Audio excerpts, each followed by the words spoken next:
राज्यातील प्रमुख पक्ष स्वबळावर निवडणूक लढवण्याच्या तयारीत असून सर्वच पक्षांनी तसा इशारा दिलाय।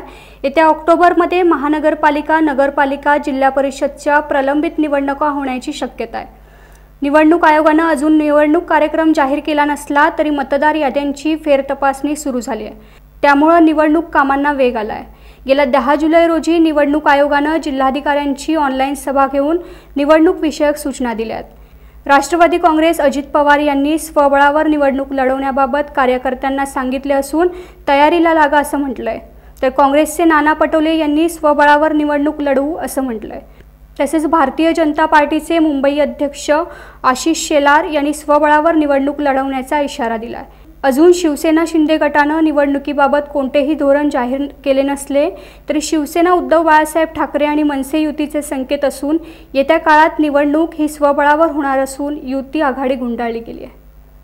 टाइम्स डिजिटलला लाईक करा, शेअर करा, सबस्क्राइब करा आणि बेल आयकॉन दाबायला विसरू नका।